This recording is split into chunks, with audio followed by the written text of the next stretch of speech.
Hello everyone, today's November 4th, 2013, Monday afternoon. We're back for another podcast, roundtable discussion. Although it's kind of a square table, it's down to just you and me now. We have one co-host, former co-host, who's in jail. Right. The other one, Ashley, is writing an article about her family for about a month now. And so for today's show, it's you and me. But we'll probably do okay with this. Well, you know what? Let's talk a little about our former co-host. What's going on with him? Oh, Michael. Michael Magnifici. From what I understand, Michael, I think he's still in jail. I don't check the DuPage County jail website, not nearly as much as I was when he first was apprehended. I think I checked it about a week ago, and I think he was in jail then. I had an opportunity to talk to one of the policemen or detectives, or maybe some supervisor in the police department. In Bartlett. Out in Bartlett, Illinois, pardon me, about the matter a couple of weeks ago. From what I understand, they're not, there's just, it's, as far as the claim that I have made that Michael was plotting against me, which is based on some factual information, it's circumstantial. Right. Michael didn't come out and say, "Joe, I'm going to kill you. I want you to come to my house." And that's what he would have had to have said in order for the police to, right. Or if there was some sort of a. You usually get the what's your proof? How do you know? I mean, sure. They want you to do all the detective work. Right. And in these cases, the way they work, if there was an informant, a co-conspirator who decided he wanted to turn on Michael and say, yes, we were going to kill Joe that day, then that's right. That's how they would be able to run. But the funny thing in this case with Mags is that it was Portillo's gun. It was, from what I understand, it was Tony Portillo's gun. Portillo's the owner of all the Portillos. Right. Is that Dick Portillo's son, Tony Portillo? Exactly. Yes, exactly. The restaurant magnate. Strange. Yeah, the gun was taken from the Tony Portillo's home. The story now is as follows: the gun was taken either by Michael or by someone else, given to Michael, whichever. Was in Michael's possession because Michael was worried that Tony Portillo was going to commit suicide with the gun. So he took the gun. Right. As if, there's no other way in the world a suicidal person could commit suicide. Well, and the Foggio recent suicide. Yeah, is that the Daley, Mayor Daley's, who is from Chinatown. Yeah. Mike DeFoggio, he was an informant in a case, and I read about they say that. he killed himself, put a gun in his mouth. He shot himself 14 times? 30 times, and for some reason in the back too. I don't know how that happened. But I mean, it's not funny. But, no. Suicide. But if it's suicide. So. Right. And actually, thanks for pointing that out. Yeah. The immediate humor with such a tragic story should not have been if the family's listening, I'd be too happy about it. Indeed, I agree. And on that note, let's just keep the DeFoggio, is that it? Family in our prayers. Right. But going back to Michael, so the story goes he had the gun because he was worried Portillo was going to kill himself. I don't believe Portillo was hospitalized in a psych ward for suicide. That would be consistent with such story. And I've talked to him a couple of times. He never really, talked about during that period. He never talked about any suicide. Yeah. Talked about writing books and some other things. You don't talk about writing books if you're. And so I guess maybe if Michael was asked, why did you shoot the bullets? I bet maybe his answer would be to get rid of the bullets, so when I returned the gun, there'd be no bullets for Tony Portillo to use. Maybe he was man at the ground or something. He could very well be man at the ground. I mean, that's just amazing. Yeah. You know, when you shoot into the ground, you're testing the gun. Right. You know. Now, the day that I called the Bartlett police, which I think was Friday the 13th of whatever month that was, September maybe, when he was arrested. I think he was arrested on Thursday the 12th. If my memory serves me correct, I don't have notes or anything like that, but roughly, it was the day after he was arrested. I talked to the Bartlett Police Department. They're pretty connected, aren't they, the Bartlett police? When you say connected, I don't... To the Alpha, because I'm not sure. A lot of the Alpha people, crews migrated out to the suburbs like that. I think I they're don't pretty know. connected. Yeah, but go ahead. Well, is that your opinion? Yeah, that's my opinion. Yeah, I'm not sure. But when I was talking to one of the arresting officers, I believe it was one of the arresting officers, he took an immediate interest in my claim.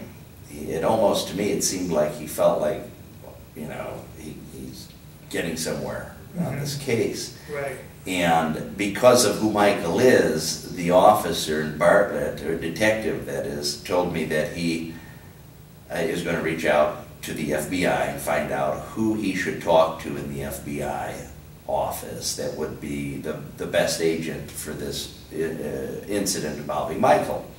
So a little time went by, and the detective called me back, and when I answered the call, he said, "Hi Andy, sorry, my phone got disconnected." And I said, "No, this isn't Andy, this is Joe Fosco." Well, I immediately, then he said, "I'm sorry, Joe, I was on the phone with the FBI agent and we got disconnected." And this is the Bartlett detective talking? Yes, he said, "I've got to call him back. I called you back by accident." So when that little mishap taught me something, it taught me that this could very well mean that it's Special Agent Andrew Hickey who has been one of the agents who has been dealing with Michael for a number of years. One time, I think it was Hickey, when a couple of agents caught up to Michael. He was staying at some hotel somewhere with Barbara Perillo McCarthy. And this had to be about 5 or 6 years ago, maybe even a little more than that. And the agents wanted to talk to Michael, and they pulled him out of his hotel room. I don't know what him and Barbara were doing in the hotel room, but maybe they're watching television. Right. So I remember that episode, and I remember a number of others where I know Andrew Hickey had an interest in Michael and had some dealings with Michael. One time, Michael was not well, and I answered his phone, or I was using his cell phone, and I was trying to get a message. We were waiting to hear from some lady that was trying to connect with Michael, and I thought I missed the call. His cell phone at the time, this is, maybe 5 years ago, you could access his cell phone by simply pressing 1 or something like that, and it would play the messages. Well, I was listening to the message, and I confronted Michael about this immediately. There was a guy on the phone who said, "Hi, Mike, it's Andy Hickey, giving you a call. Call me back." And I thought, well, this is very odd that an FBI agent would be calling Michael. It'd be it sounds like they've had a relationship. The way it sounded like they were. This wasn't their first. Would not be their first phone right, conversation. exactly. I told Michael about it. He had sort of like a deer in the headlights look, which I found to be quite common. Yeah. So. I mean, but that's his MO too. He acts like you know what, or he don't want to answer. Well, he played dumb. Well, he played totally dumb, and I just dropped it. Not to be sarcastic, he was very good at that. He played dumb. He didn't give me any conversation on it. I didn't push the issue. I never brought it up to him ever again. I didn't draw any conclusions from it at that point. But between those couple of experiences, the two experiences I just talked to you about, the Barb Perillo hotel room visit, the phone message from Andy Hickey, and then my latest call to Bartlett Police, where the police officer fumbled the ball and called me back thinking he was calling Andy back, the FBI agent. He didn't confirm the last name of the agent, that Bartlett, just sergeant or lieutenant, sergeant, detective sergeant or sergeant detective, whatever. They got a lot of titles. In the Sure, sure. But at this point, so later that day, after I made my initial contact with the Bartlett Police, the officer called me back with an entirely different attitude about the whole case, and mentioned that they weren't going to do anything with it. So I mean, what are they gonna do with? they said it wasn't going to go beyond. I mean, are they gonna hold Mike? They said what's going on? I mean, thank you for that question. Yeah. What I meant was they weren't going to do anything with the case where I was concerned. They were going to leave it be, which was a felon in control of or in possession of a firearm. Right. Period. So just a normal everyday citizen. Right. That was playing with a gun. Or a normal. But here's a guy. A felon. Here's a guy. A convicted felon / citizen. Maybe his time has passed, or he's a dead cell with the outfit. Who knows how they think? But here's a guy that had information about the Spilotro murders with Johnny. Mm-hmm. He had information about. You're talking about Johnny DeFranza, the boss of the Chicago outfit. Right. That he drove him there to the site, or close to the site where the murders took place, him and his father.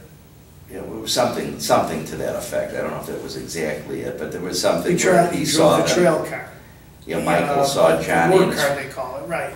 Michael dropped a car off and saw it, right. or nearby the house, or by the and house, that's just and he saw one Johnny. of this kid was involved in so much stuff. But let's clarify what I think you were saying is that he dropped the work car off at the Spilotro, at the house where the Spilotros were murdered, the day they were murdered, and saw his father with Johnny DeFranzo. That day. Yes. Out in the western suburbs of Bensonville. Yeah. So here's what I think, Frank. I think that my hunch is that the FBI is protecting Michael. Yeah, I mean, they're also protecting Johnny at the same time. That could be one of the reasons of protecting Michael. Because Johnny, to me, is an informant. Because I cannot see, and this is all together, maybe I don't want to jump too far ahead of you. Yes. But there's a guy, Johnny DeFranza, the boss of the outfit now, or was boss, or whatever he's doing But now. he just rakes in money out in the suburbs now. I mean, he's in a leadership role. Right. Everyone listens to him. Was put in the position of the Spilotro, put in the location where the Spilotros were murdered, put there by the highest profile informant in the last 20 years, is Nick Calabrese, which they believed everything Nick Calabrese said, and Frank Calabrese Jr. He said Johnny was there, and everybody goes to jail except Johnny. Now, if that was me or you, and we were involved in a job of some type, and everybody went to jail but you or I, what would you think they would think? Well, I know where you're going. Let me answer your question by saying this. Michael told me that sources that he knows indicate that Joe Lombardo, the outfit higher up Joe Lombardo, who's now imprisoned, it's been rumored that he said at some point after the convictions came down on the family secrets case, why wasn't Johnny involved? Why wasn't Johnny indicted on this? He wasn't being a baby, but he was just saying, why am I going? To me, Lombardo got screwed the worst out of all. I mean, they claimed they found a print on a car title. On a car title. Yeah. And so I would be very upset if I was him. You know, and then didn't see Johnny go to jail, even though, let's be not see him get indicted. Right, not to see him indicted. Right.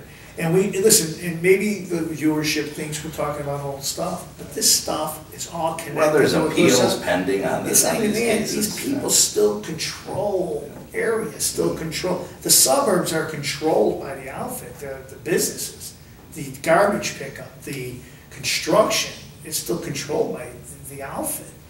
The Chinatown, Bridgeport still has connections to the outfit. The people were the Mayor Daley was involved. And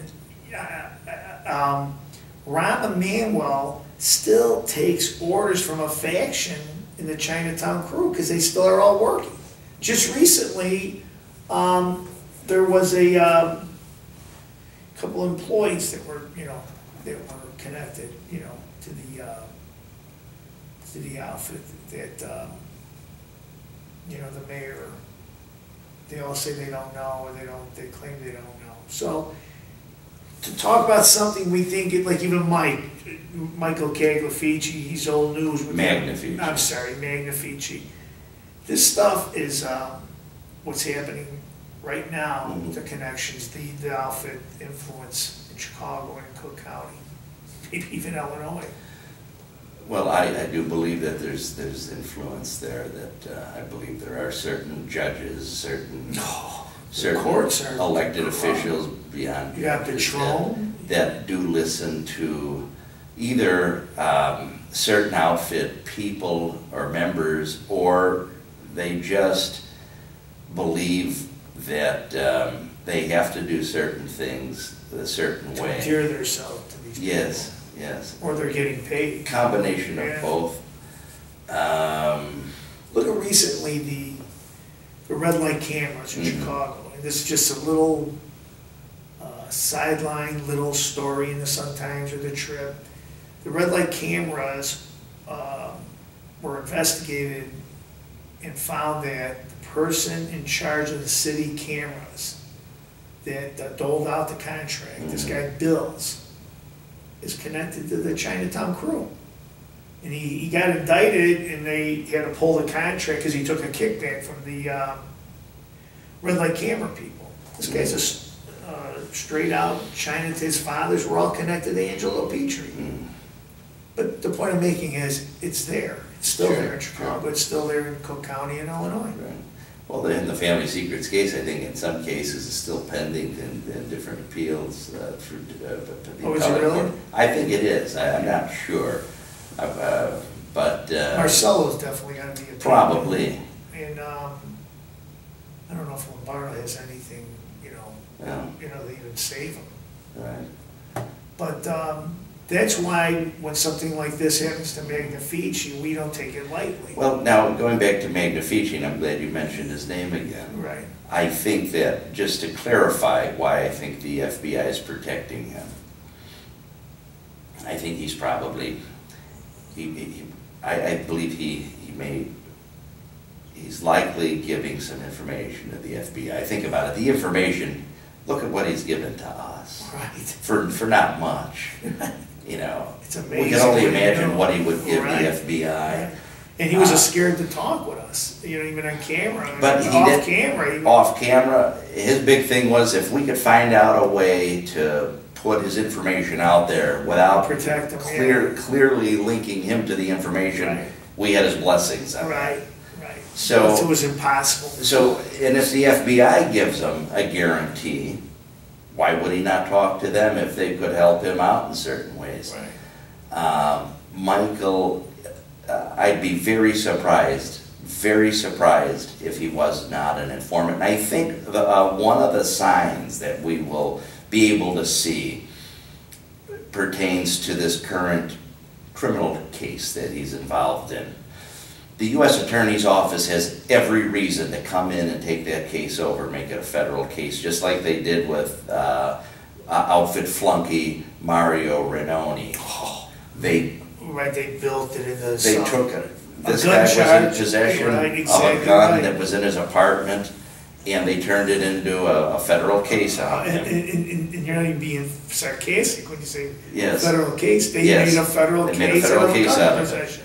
And they've done it a number of times. He's in jail, right? They made a case, I think, I don't remember if it was a federal case or a state case, when Bruno Mancari, right. Frank Mancari's brother, right. was accused of a murder or a hit, right? Well, he was found not guilty on a murder charge, but a gun was confiscated during one of the raids on his house or apartment, and after he was found not guilty, they came in and indicted him for being a felon in possession of a gun. Right. I honestly don't remember if it was a federal case or a state case, but my point is they do use that as a trump card. Right. They certainly made a federal case out of it for Mario Renoni. Right. If they do not make a federal case out of it for Michael Magnifici, it's only because they owe him something. Right.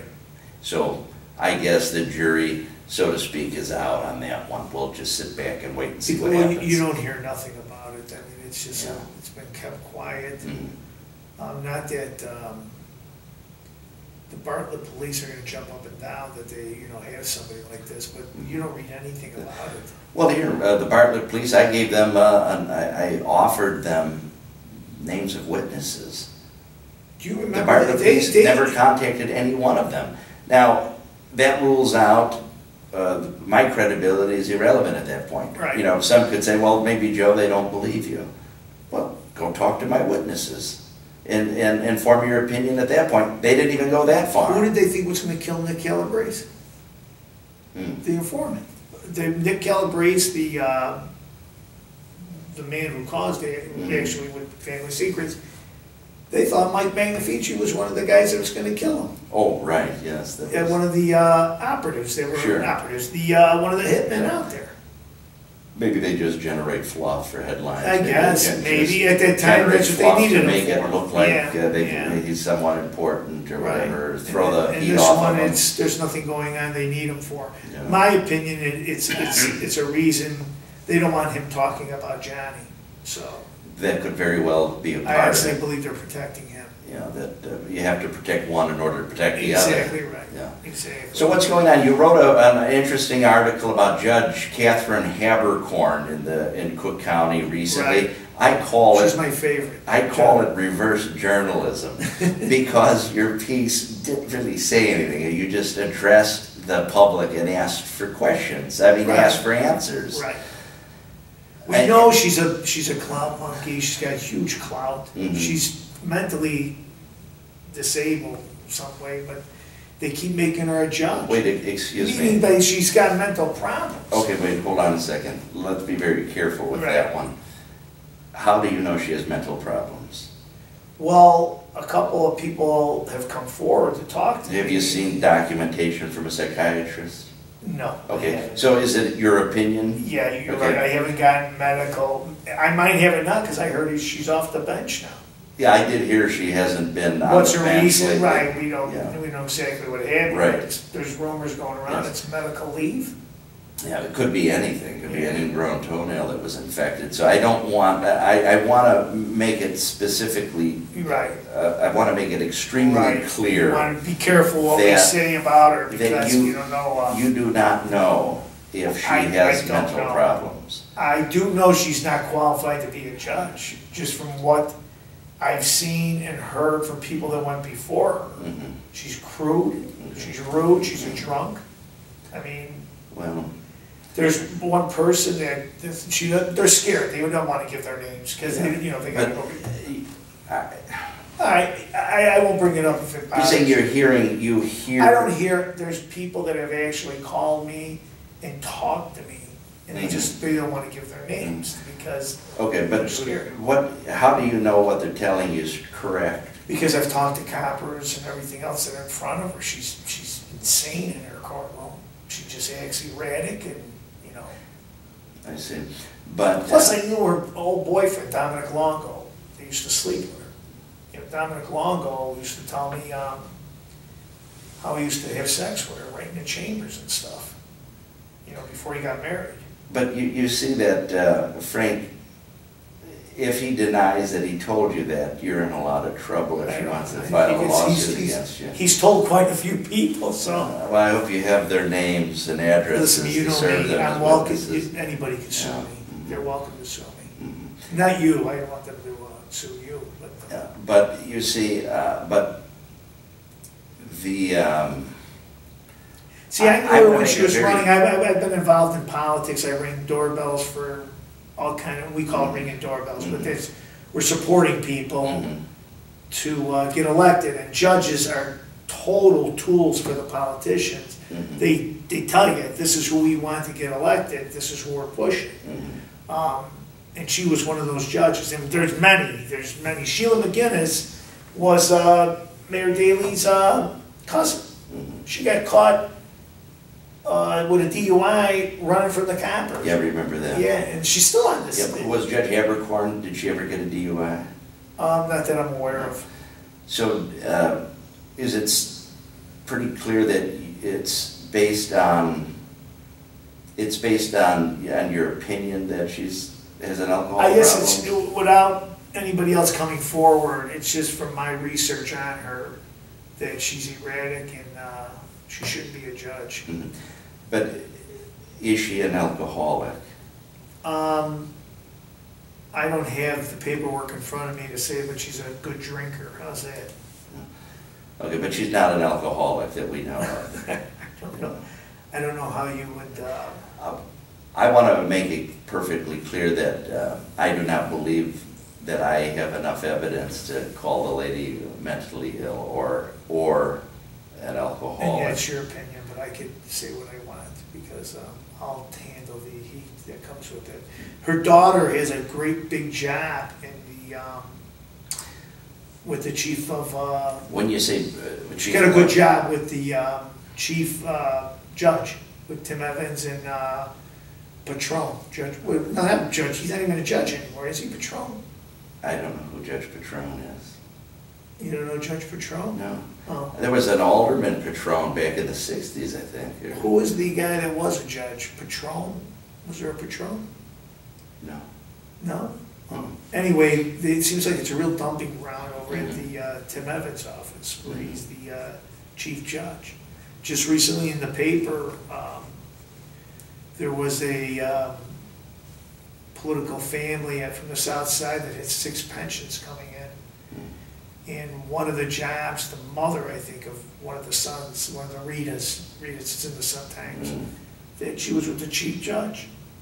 What a job. But let's go back. You started something I don't think we concluded. The subject of Judge Habercorn's daughter. You said, if I remember your words in this show so far, where he has a really big job with the chief judge. She has a good job with the chief. Is it a really big job, or a good job? I think most people in Chicago would love to have the job. Okay. It could be ranged from $70,000 to $80,000 just to sit and do nothing. Is that what you think she makes? I would imagine it's in that area. I happen to know for a fact it's about $40,000 a year. It is? Yes. It's still a good job because they really don't do anything. Better than $30,000 a year. Sit with a judge, chief judge in Chicago, have the influence to do things. I think it's a great, and what makes it,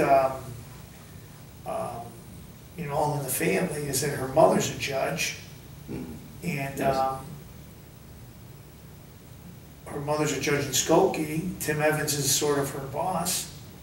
She's got a judge with the chief judge. There's a little conflict in there because if Tim Evans asks her to do something and she doesn't do it, she'll fire the daughter. He'll fire the daughter.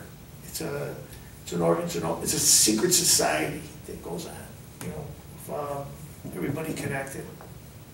Right. And Habercorn's part of it. Habercorn's family is from Bridgeport. Her brother or her father or something is from Bridgeport. He was a policeman.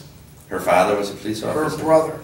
Oh, her brother. I didn't think her father was politically connected at all. Yeah. I heard things that he was possibly in the steel business. Yeah. Like I said, she's just a sideline. She's not something I waste a lot of my energy on. You just ask me about her and I'm just telling you what I've been hearing. Right. I know that the court system in Cook County is corrupt. I know it's all political. I mean, you're silly not to get a lawyer that's connected to try to get a fair trial in Chicago. Sure. If you don't get a lawyer and look who he's donating to, don't get him. You know, if you're gonna fight a case in Cook County, you better find a lawyer that donates into the party.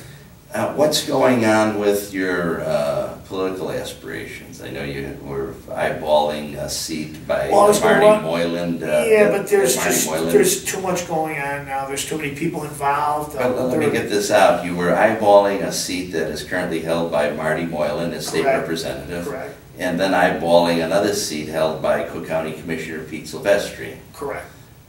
So you've kind of changed your mind about one or ruled one out by now? Yeah, the state rep is, I thought there was no opposition in the Republican side of the race. You know, with the Marty Moylan's a Democrat, he's a Mike Madigan tool. And on the Republican side, I thought there was nobody running, so I decided to get in that race with the support of the Cook County Republicans.